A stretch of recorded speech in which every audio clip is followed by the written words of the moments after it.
Good afternoon. In a way, you could say that we are the elders of the tribe. I think the only person here in this conference who's older than me is Claudio Naranjo. I think the second is probably me, and then after me is Escohotado. So first of all, I would like to express my gratitude to the organizers of this forum, because I think it's a very well-timed forum, both in terms of timing and in terms of space.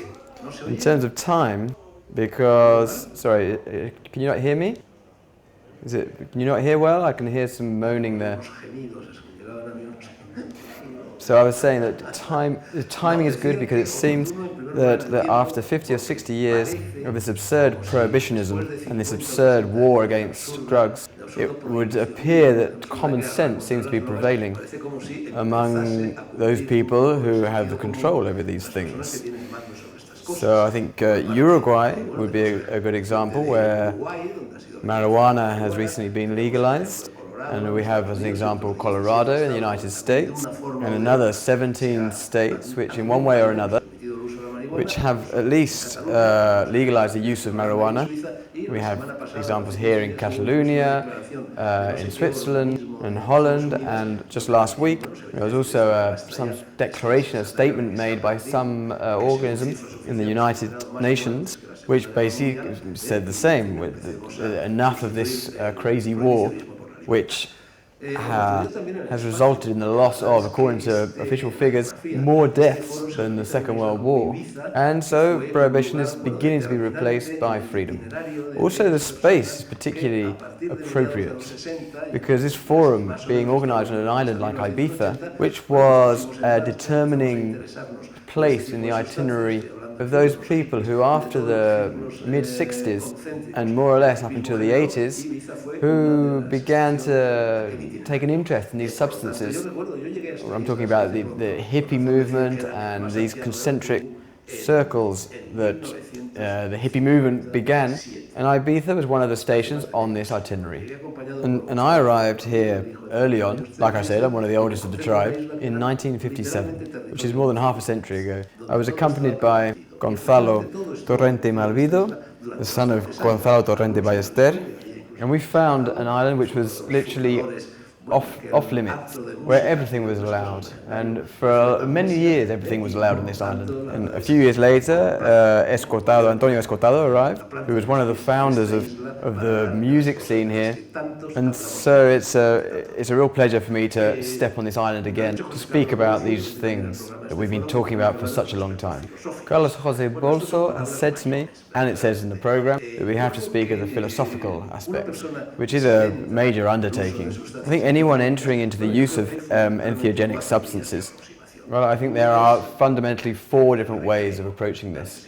One is recreation, need for leisure, to have fun, to spend a few hours laughing. Another is socialization, which in the case of ayahuasca is a strong driving force. Undoubtedly, of all these kinds of drugs, the most socializing of all is ayahuasca. I found it quite funny reading a book since I've been here by Escohotado, which is called 60 Weeks in the Tropics, 60 Semanas en el Trópico. And the last part, the last 40 pages, are a very detailed description of the first time he took ayahuasca, which happened in Manaus, close to the Rio Negro, right in the heart of the Amazon rainforest. And so to use a phrase used by Escohotado to define the kind of socialization which is created when people take ayahuasca. And ayahuasca uses the expression, the Republican will.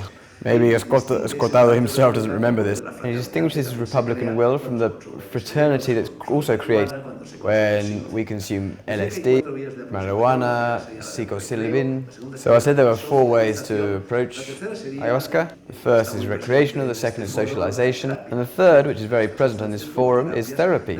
So these substances are used for therapies for certain illnesses or disorders of the soul, of the psyche, or even of the body.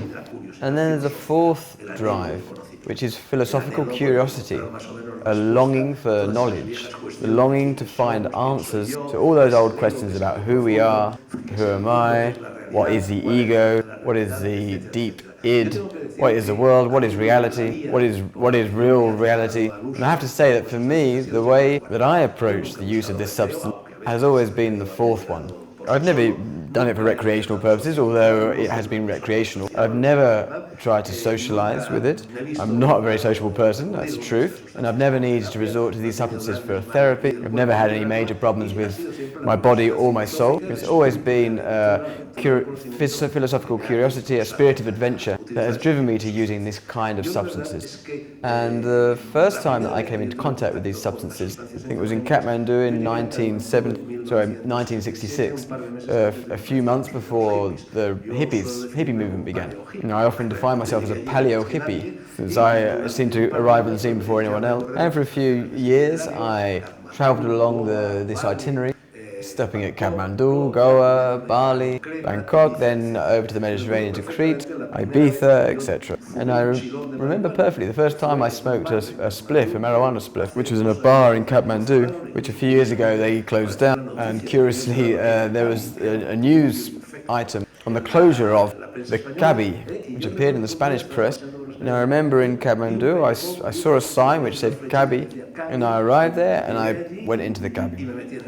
And there were some people who were known as the Knights of the Round Table. There was a load of hippies who were all sitting around a big round table who were passing around a chillum or a pipe. And at that point I had no experience at all of this. And I sat down and the chillum arrived and I took 2 tokes, bad tokes for sure, because I wasn't a smoker of anything at that point. But you can't go too far wrong with a chillum. And I felt something a little bit strange.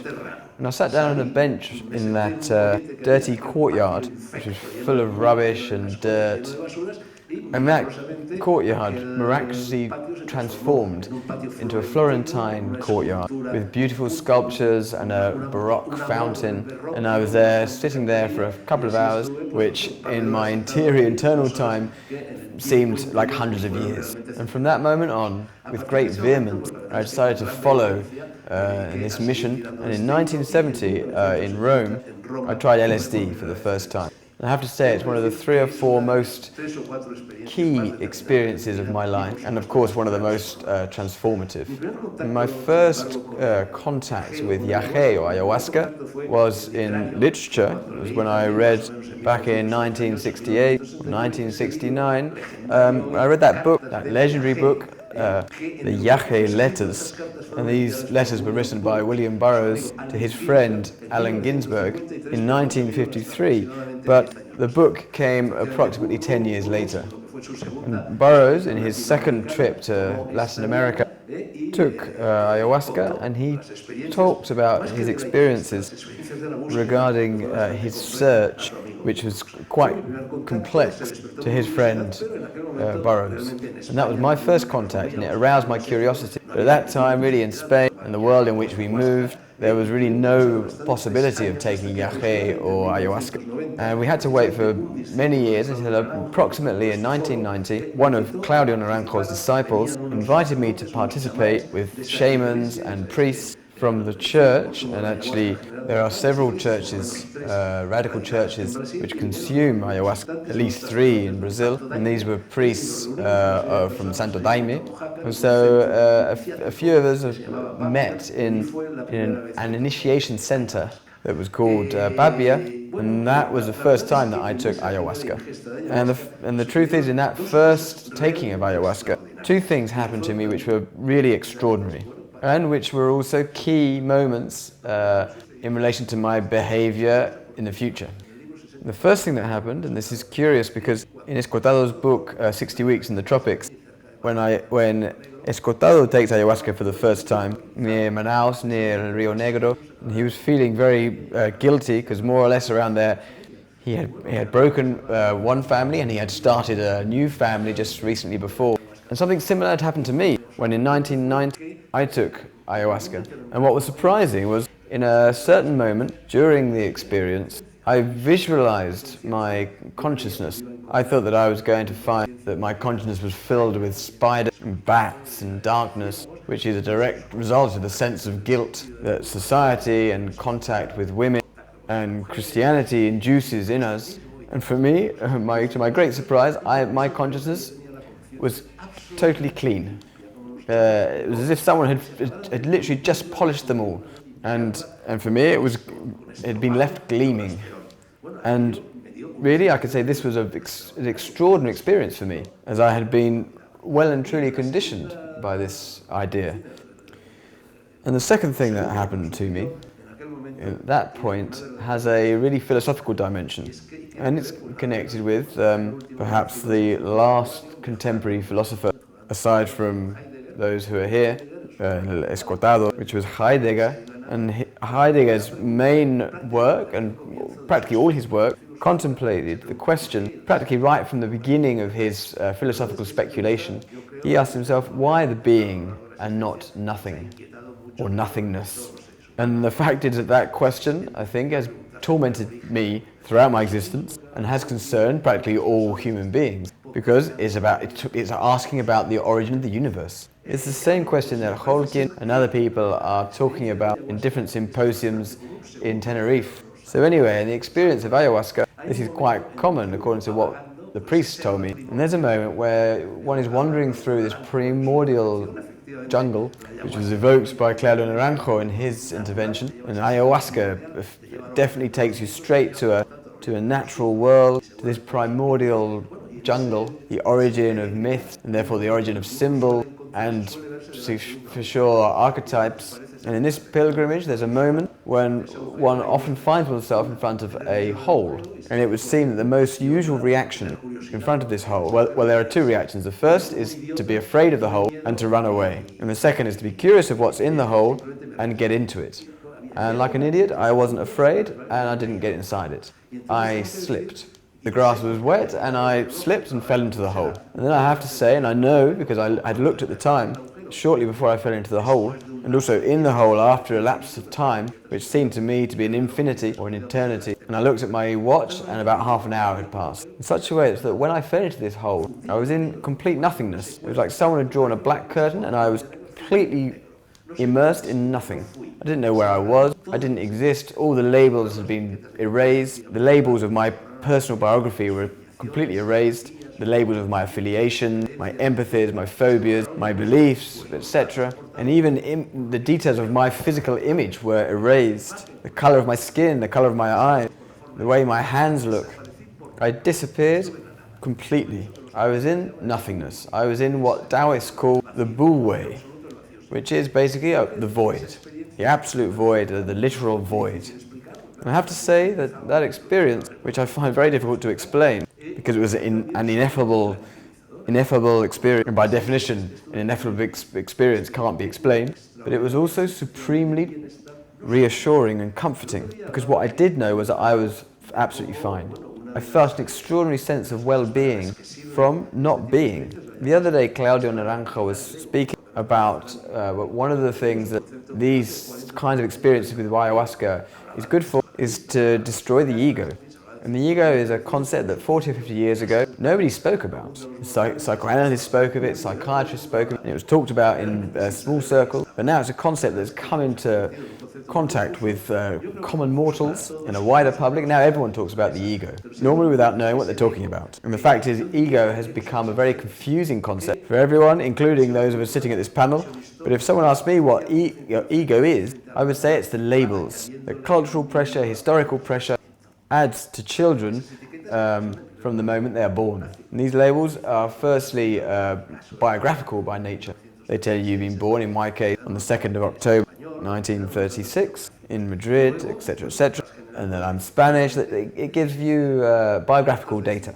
Then you start getting information regarding your beliefs, your affiliation. You decide if you're right-wing, left-wing, are you a believer, an atheist, is a Muslim, Christian, or whatever. And at the same time, you start receiving this information I was talking about, which is transmitted to you through the mirror, which is information regarding your body, biographical information, and information about beliefs and opinions. And the sum of these labels that we add to ourselves creates a kind of shell in which the child submerges all of these details. And not just every child, but I would say every animal. Anyone who's had dogs or cats knows that there are no two cats are the same. Maybe the dogs are a bit more similar, But there are no two cats the same, and the children also. And there's this cultural pressure, the weight of history and the weight of society begins to crush the deeper self, and the ego emerges. So this experience of nothingness is something which naturally I don't just ascribe to the use of ayahuasca. It's also happened with using LSD, and with psilocybin, and with San Pedro, and with peyote, and even with certain doses with cannabis. And I think this is a common experience to begin to destroy the ego and to start to remove these layers, this shell of the ego which is hiding our true personality. I think this is common to entheogenic experiences. So Antonio Escohotado used a term that I really like, and that is that this forms part of what Escohotado calls the Pagan Conspiracy. At some point in time, humanity, a series of different people, reinitiated the search, the interior search, the search of consciousness, the spiritual search, the philosophical search that many centuries ago was being carried out, for example, in sanctuaries in the Greek-Roman world and in the pagan world, in Delphi or in Egypt or in other places. And in the sanctuary of Delphos, there were two fundamental precepts which actually were inscribed on the doorway that led to the sanctuary. And one of these principles was to know yourself, because that's what it's all about. If you want to know yourself, first you have to de-shell your ego to reach the deep ego. And the other principle was nothing in excess. And rereading these pages today that Escohotado dedicates to with regard to ayahuasca in his 60 days and 60 weeks in the tropics. Sorry, I said neighbor, not weeks, which is also true, because these lapses with ayahuasca, they're meaningful. It's a psychopathology of everyday life. It's true. It's a neighborly experience, a socializing experience, an experience of brotherhood. But it's not neighbors, it's the tropics. And anyway, there was Escohotado and the people around him in this experience. And they're all lined up, like the numbers around a clock. They were all sitting together. Each one had been given a piece of rope, and they had to tie a knot in the rope. And in fact, the translation of ayahuasca from the Quechua is rope of death, which I'm sure has already been said in this forum, which metaphorically means there's a kind of rope, and according to indigenous beliefs, this rope takes the spirit from the body, but without causing death. Then the body continues alive when the spirit comes back. So they gave them this rope and made them tie this knot and asked each one to formulate out loud what they hoped and expected from this experience. So someone said love, another said freedom, another said understanding, knowledge, harmony, light. And Escohotado said between his teeth, freedom. To the extent that then, after taking ayahuasca, a few days later, Escohotado was called up by Professor Freedom. And I really like this because I have to say, but first I'd like to explain my successive experiences with ayahuasca. And I haven't had a lot of experience with ayahuasca. I'm no expert in ayahuasca, like Jonathan Ott is. And also I want to underline and emphasize how comfortable I feel here with Jonathan Ott and Escohotado, and of course José Carlos Bouso. But it's an extreme comfort for me because Escohotado and me co-directed in the university courses in Escorial about 20 years ago, an extraordinary course that was carried out on the campus of the university. He had two courses that were called Civil Disobedience Against Culture and Utopic Pharmacy. Hoffman came, who was still alive, it took ages for him to die. Satz came, Shugin came, all the big names in the world of entheogens, and there were 300 students. And students who sometimes were as qualified and well known as Alaska or Enrique Bumbari, and really an extraordinary climate was created there. Jonathan Ott was there, Escohotado was there, and I was there. And that's when I met Jonathan Ott. And there's a funny anecdote there, where the dean of the University of Complutense, who was called Pipitar Benito. And 2 or 3 days after this course finished, the rector came to me in Soria. He called me on the phone and said, I'm coming to Soria with my wife so that you can show us a little bit these things that you're doing. So Benita told me, maybe you don't know this, that at some point in a round table similar to what we were doing on that course, Escohotado was there, Luis Eduardo Aute, I was there, and the three of us were smoking joints, and in fact everyone was smoking joints. He fled the university terrorized, called at the office of the rector, and said to Pipipiedad, everyone's smoking joints, call the police. And Pipipiedad said, don't even think about it, and the police didn't come. Those were other times. So the second time, and I'm carrying on with the times I've taken ayahuasca, and I want to explain this because this is why my attention was so drawn to this exclamation for freedom that Escohotado said. And I realised that I've already had my quarter of an hour and I haven't said anything that I wanted to say.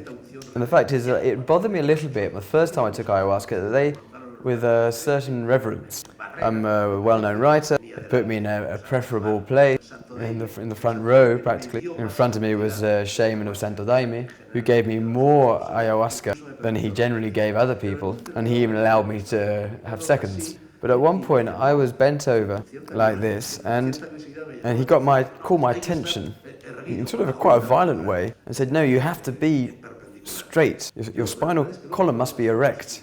But actually, in all the photos and all the films that I've seen, in this forum, I've seen many people who are lying down. I don't know why he got angry at me, because I was just bent over.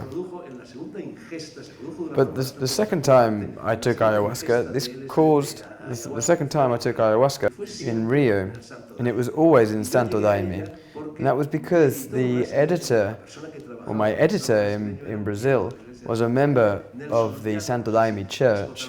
Nelson Diano, I don't know if Escohotado might remember, because he also came to various of those courses, and he took me there. And this is where I came across this ritualization, which was excessive and oppressive, in which I had to dress in a white suit, and I had to sing a series of hymns, which actually, to me, seemed a little bit silly. They were elemental hymns, which invoked the Virgin Mary, invoked Jesus, it also invoked spirits from the forest, spirits from religions, and they gave me really a very small quantity of daime, I mean ayahuasca. And I said, look, I'm 50 years or 60 years old, and I have quite a bit of experience in this kind of substances, and I beg you, please give me a bit more, because this won't have an effect. I was refused, they made me sit down, and I began to feel more and more irritated with this excess of ritualization, which was like a corset, which was quite opposed to this cry for freedom that Escohotado had pronounced several years after. And at some moment, I had an impulse to escape. The fact is, my first experience with ayahuasca, I also had this impulse, and I escaped. But we were in Oaxaca, there wasn't this danger of getting lost in the jungle, which really is a danger that I understand. With your consciousness altered, getting lost in the jungle, it's a major danger. But on this second occasion, I was in Rio, 20 kilometers from the city.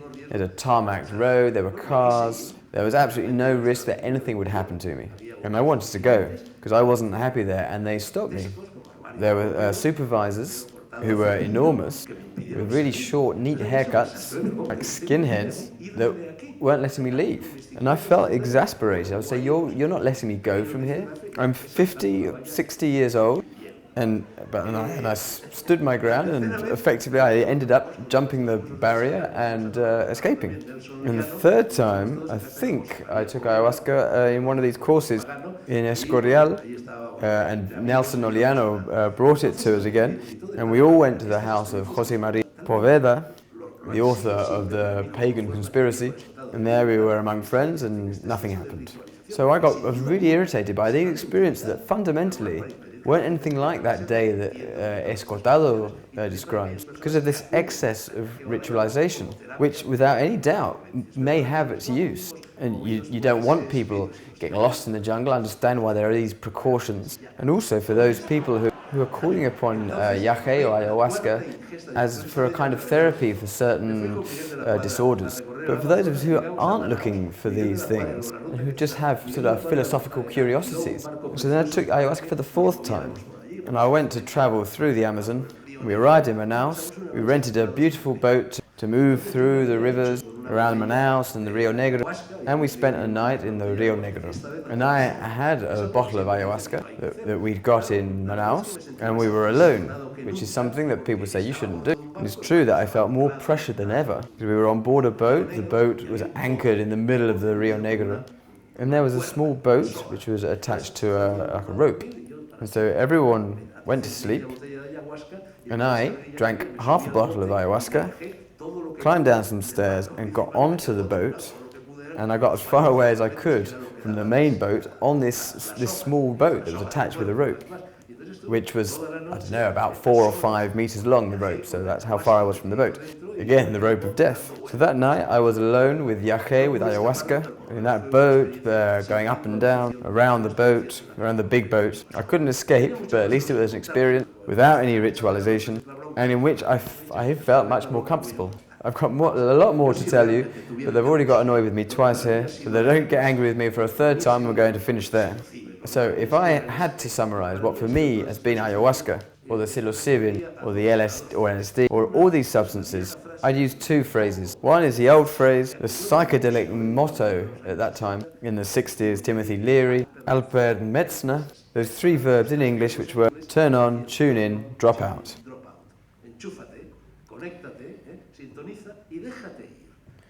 Which for me means leave behind the rituals, forget about limitations, leave all these things behind, let it flow, let it flow. And the second, this is one of the questions that José Carlos Bouso asked us all, and he sent a mail a while ago saying you should try and answer these questions. And for one of these questions I would need 90 minutes to begin to present them. So I'm not going to be answering those questions. But one of those questions was, did this experience serve any kind of purpose? And I would use the last verse of that magnificent poem by Carafris, the poem of Ulysses, the poem of Ithaca, which finishes by saying, poem of Ithaca, rich in knowledge and life, since you have returned, you know what Ithacus means. Thank you.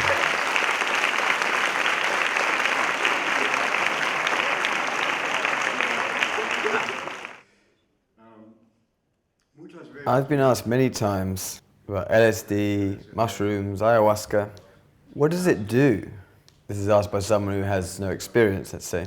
And the absolutely correct response is ineffable. And this, of course, satisfies no one and gives absolutely no information whatsoever. It's a bit like saying it doesn't do anything, it allows things to happen, which is also very correct, but doesn't give much information. I've thought a lot about this question for many years, and I've been thinking of different answers to this question. But I ended up saying that it allows me to see the universe more in terms of energy than in terms of matter. And for me, that's been the essence of the experience. And I'd like to add that I've not seen any kind of alien. I'd love to, and certainly not a great universal prophet that emerges from the chrysanthemum, the cosmic chrysanthemum, or this, or elves, or who jump out from behind the tree. I'd love to see that, but no. I just perceive the universe as energy and not as matter, and that has been fundamental for me. And it's an experience which is deeply anti-materialist. And I'd like to speak a little bit about the physics of reality and how this is far from being a hallucinogen, it's a dehallucinogen, and in fact allows us to perceive the universe more as it really is, or at least seems to be. And regarding the dimension of the universe, we're talking about around 44 orders of magnitude, and the smallest thing we can measure is the size of an electron. Speaking of matter, and not the amplitudes of waves, an electron is a quark. Both are fundamental particles. Quarks form baryons or hadrons, which basically means protons and neutrons. And this size is an attometer, 1 by 10 to the power of at least 18. And the biggest is 880 yoctometers, or 8.8 by 10 to the power of 26, which is the diameter of the observable universe. So, speaking still of the structure of matter, it's all made of atoms, and for chemists, speaking about the inorganic world, everything which is solid, with the only exception of glass, which actually isn't solid, it's actually just a very thick liquid, is made of crystals composed of the atoms that compose matter. As I said, the size of a quark is an atometer. A millionth of a millionth of a millionth of a meter. And 3 quarks form a proton or a neutron, which create the nucleus of the atom, which is 100 times bigger, 100 atometers. And then the protons and the neutrons form the atomic nucleus, except hydrogen, which is just a proton and doesn't have a neutron, right up to the biggest ones, right up to the biggest, like livermorium, with 116 protons and 140 neutrons. And that has a diameter of 1 femtometer, the atomic nucleus, or 10 times bigger than a proton. But this is just an average. Obviously the radius is much bigger than hydrogen. But speaking about the atomic size, and this for me is the key point, this is 100 picometers, or 1 by 10 to the power of minus 10, which means 100,000 times bigger than the atomic nucleus. And for me, to try to soften this, to imagine it as if it were a big rice pudding, the atomic world, and the nuclei are raisins which measure about a centimeter. And if you set up a glass where all of these are separated equidistantly, the separation for these points of 1 centimeter would be a kilometer between them. So we have in what we call matter, or something solid, 100,000 times more space than solidity. So now let's talk about mass. A neutron has a mass of 1.673 yoctograms, and a proton is slightly smaller. An electron has 1,836 times less mass than a proton. But our universe is so strange because an electron and a proton have the same charge. They have the same electrostatic weight, but a difference of almost 2,000 times in terms of mass. So basically all of the mass of an atom is concentrated inside of this nucleus, within these raisins, which are separated a kilometer between each one. And that is very important. There are lots of models. This cannot be visualized directly.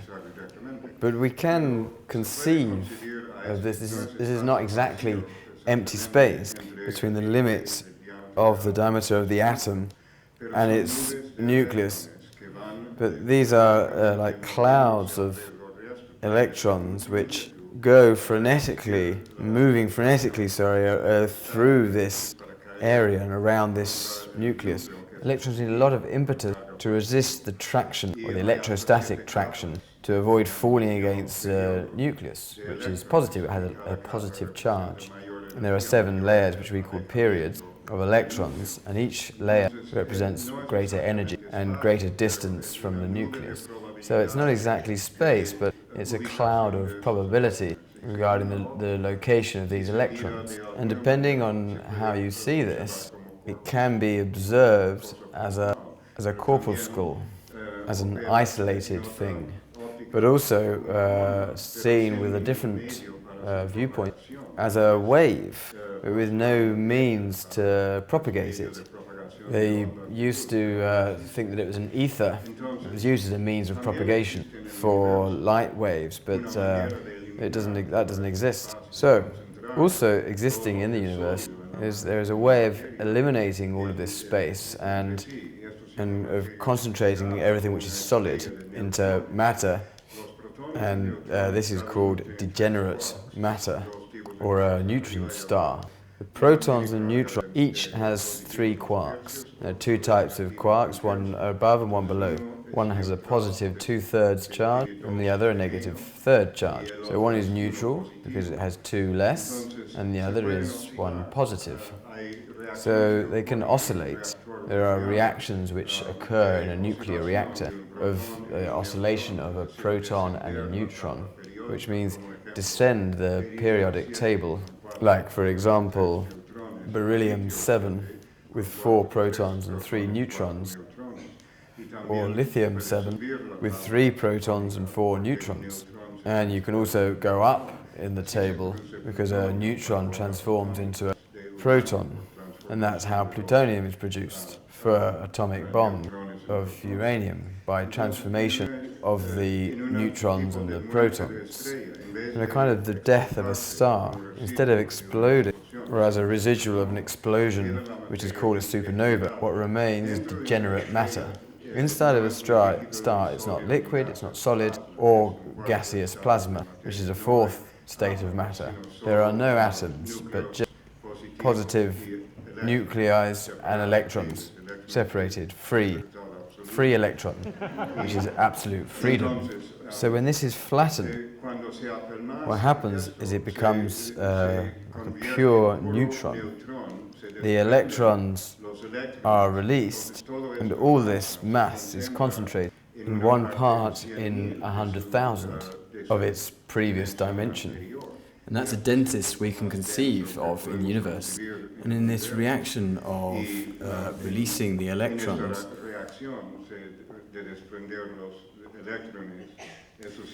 which is called radiation beta, or beta radiation.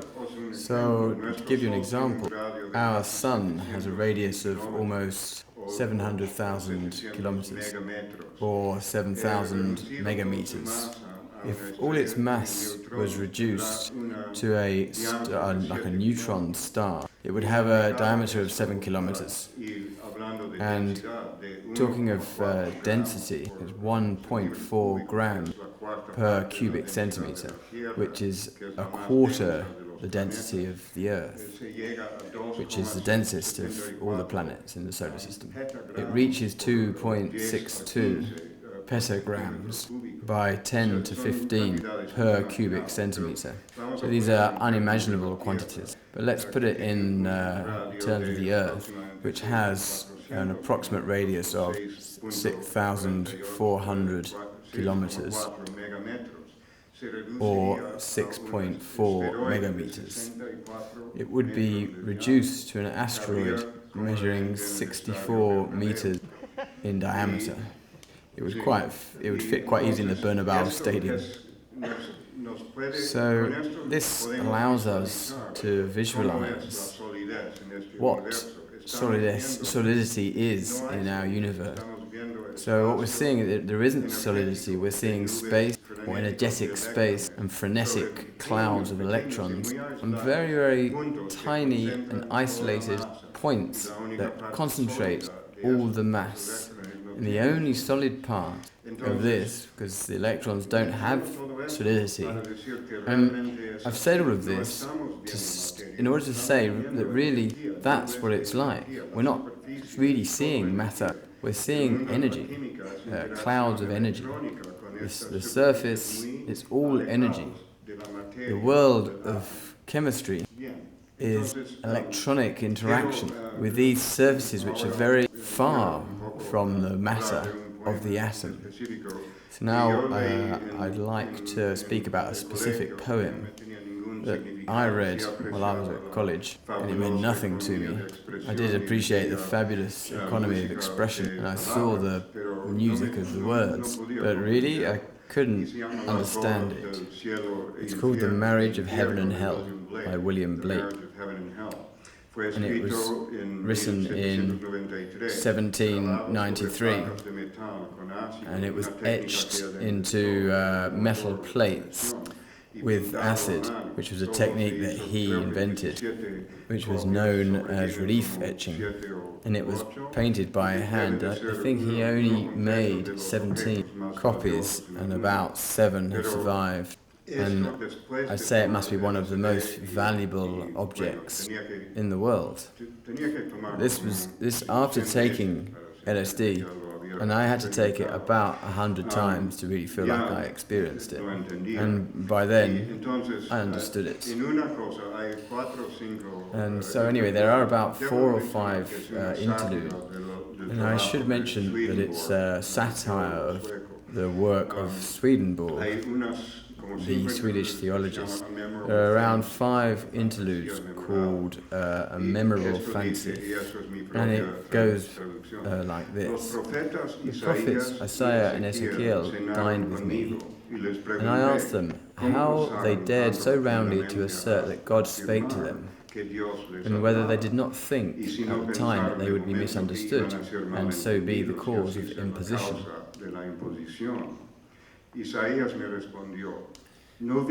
Isaiah answered, I saw no God, nor heard any, in a finite organical perception, but my senses discovered the infinite in everything.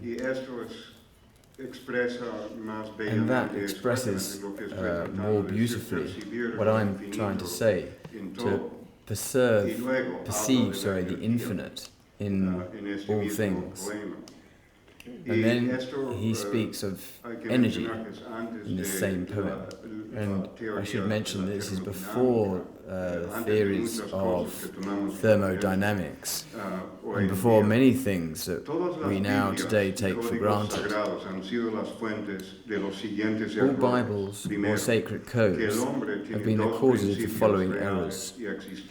Number 1, that man has 2 real existing principles, viz., a body and a soul.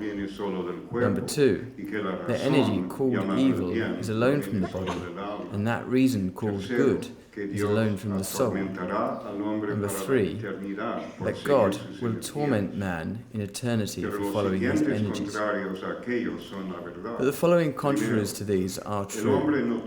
Number 1, man has no body distinct from his soul, for that called body is a portion of soul discerned by the 5 senses, the chief inlets of soul in this age. Number 2, energy is the only life and is from the body and reason, is the bound of or outward circumference of energy. And number 3, energy is internal delight. And I have dared to translate this in terms of physics. And I call it William Blake's encounter with Richard Feynman, the Nobel Peace Prize winner for physics, and also a great bohemian marijuana smoker. So the contraries, which is the second part. Number 1, nothing is distinctly solid. Solidity is nothing more than an artifact of energy, given the limitations of our apparatus or our sensorial apparatus. Number 2, everything comes from the instinct of energy, the essence of matter, while it is the consciousness which is the 5th essence of energy. Number 3, neither created nor destroyed can energy be, and it is an eternal delight. So LSD allowed me not only to connect with these concepts of Blake, but with the world of physics, and it guided me towards chemistry also. And to finish, I just want to leave you with another little jewel by Blake, which says everything in about 19 words. Again, this is my own translation to Spanish. And this comes from a collection which is called Auguries of Innocence. To see a world in a grain of sand, and a heaven in a wild flower, hold infinity in the palm of your hand, and eternity in an hour. But that doesn't sound very good, so I'm going to say it now in English. Hold infinity in the palm of your hand, and eternity in an hour. Gracias. Thank you.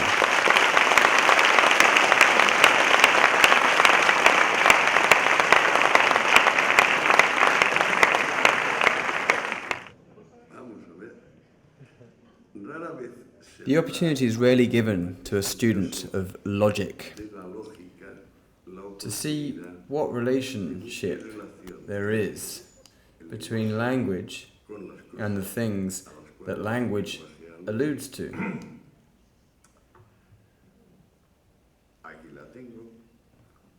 And since I have such a friendly public which can put up with the occasional inspiration of a misguided mind.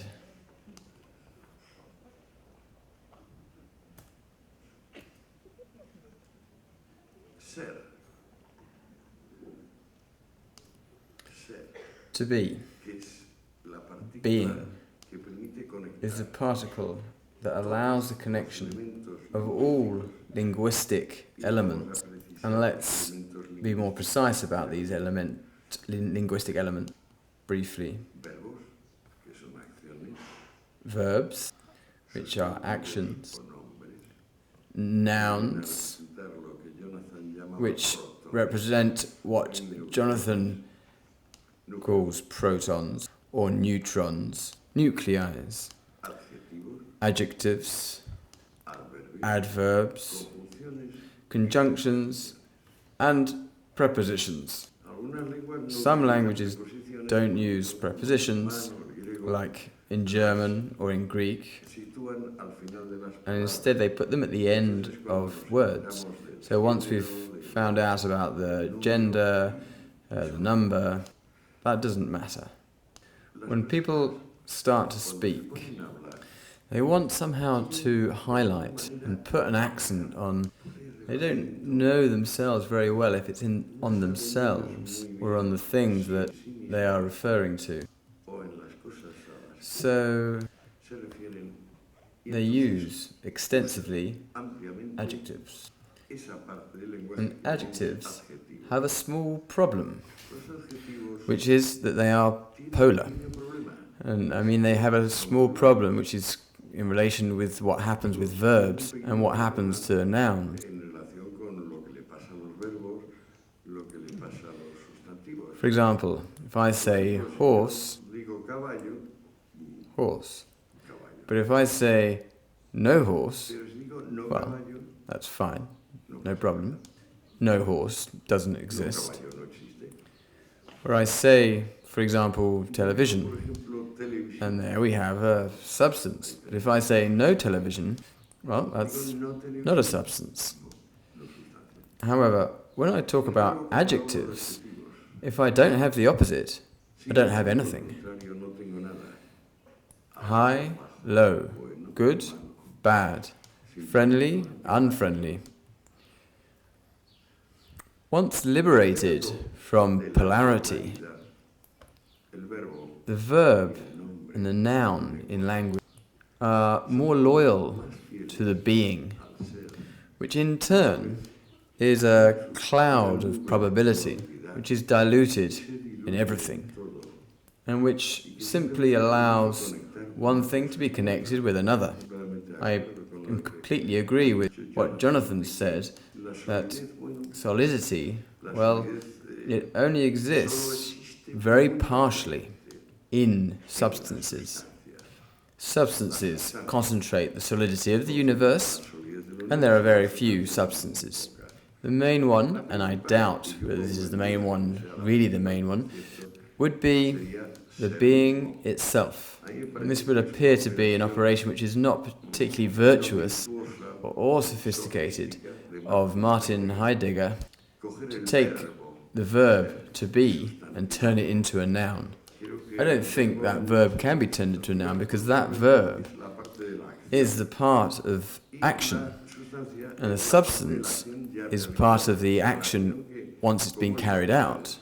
Action which, like capital, doesn't have to be spent straight away. The other linguistic particles need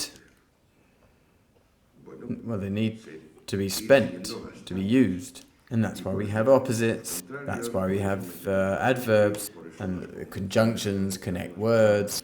For me to understand the essence of reality, and remember that in essence, for me to understand the essence of reality, and I'd like to point out that the Germans say Besden, essence as a noun, it all comes from the verb to be. The noun is what the being is, what the being was. Being is a participle of the verb to be. Essence is a reflection of the being on himself, the being as being, properly being. So the essence of reality is the opposite of what we've dreamed, what we've thought, of what we've imagined, what we desired and what we wanted. This is what happens. It's what happens. So this lid is at this precise point here, and we can't ever even come close to the variable of spontaneity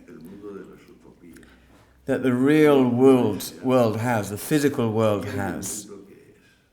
There's a dreamed of world, a world of utopias, a world that is desired, and then there is a world that is. And to tolerate the world as it is the task of any rational mind which has slowly formed and learnt not only its limits, but the infiniteness of the universe. We were eating in Marisal a while ago,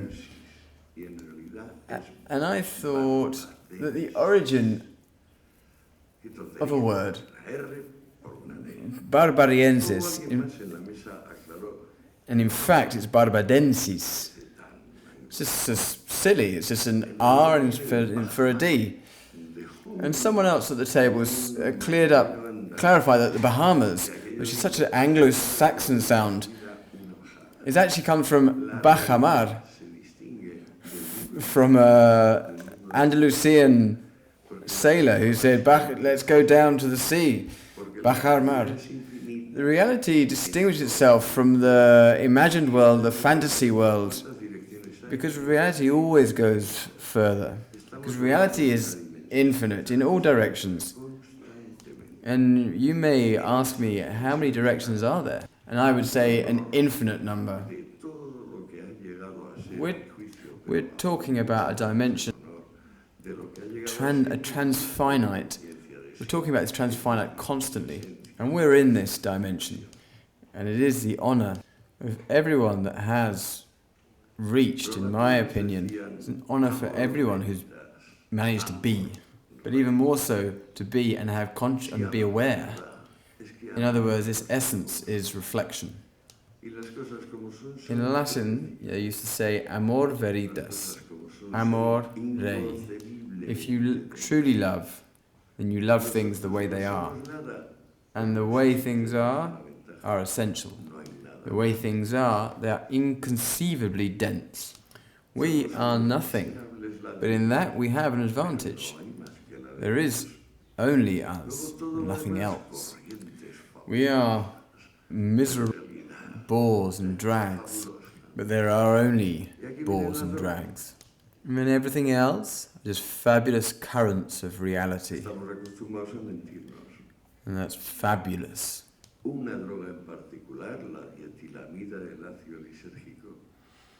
We have got into the habit of lying to ourselves. There is one drug in particular, the lysergic acid dialphalamide, makes it impossible to lie to yourself, which is why a large part of humanity should never take it. Because they have too many lies inside of them to carry on living. And to others, it helps them to not continue to lie to themselves. But when people talk about and say that LSD, when they say it's a hallucinogen, I'll go back again to what Jonathan said and say, no, LSD is the anti-hallucinogen, par excellence, the perfect anti-hallucinogen. Hallucinogenic. Well, yeah, for example, that's the program of politicians, the campaigns of political parties. Si no podemos mentirnos y no podemos mentirnos después de tomar LSD y otras muchas sustancias.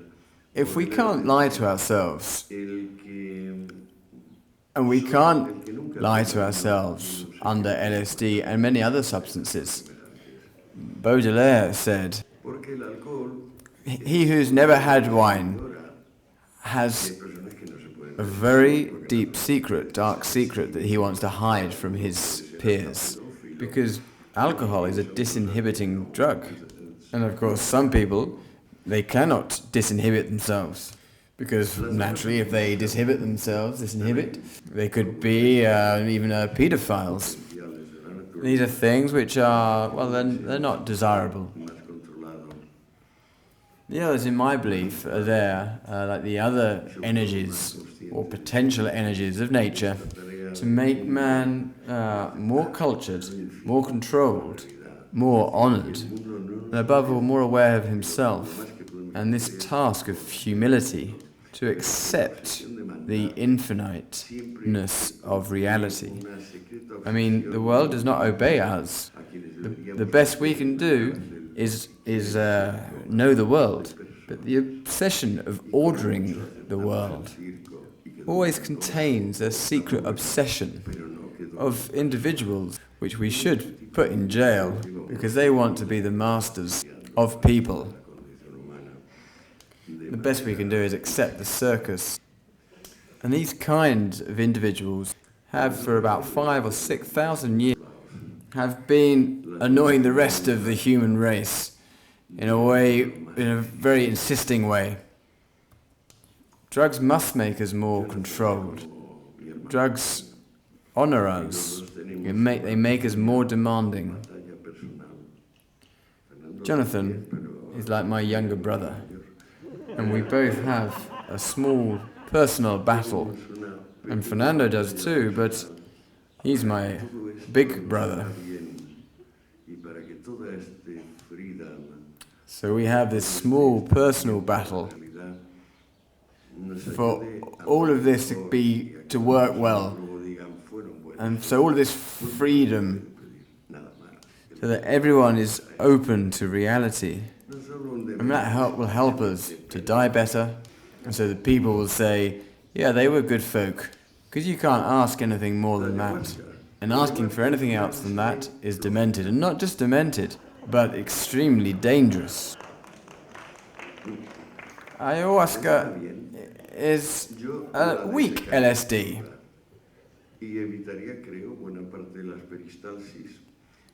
It's good. I would use the lot, and I think I would avoid quite a large part of peristalsis. But yeah, of course, that would affect all of that part of the ritual which prevails now over this type of drug or pharmaceuticals. So it probably wouldn't be authorized.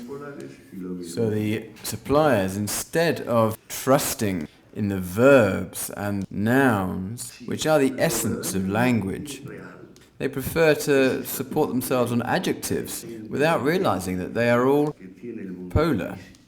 If the truly real is this infinite depth, this infinite independence that the physical world has, the Greeks used to say physis, and they were referring to that spontaneity, which was continual and renewed, and that shadow, this reverential fear or awe, as they say. When I was small, when I saw little bits of iron which were being drawn by a magnet, I realized that all that was complete mystery. But there are so many people that haven't realized that it's all mysterious. But not a mystery that a wizard can resolve by taking off or taking out a rabbit from the hat. It's a mystery that can be cleared by patient study, knowledge, humility, and respect.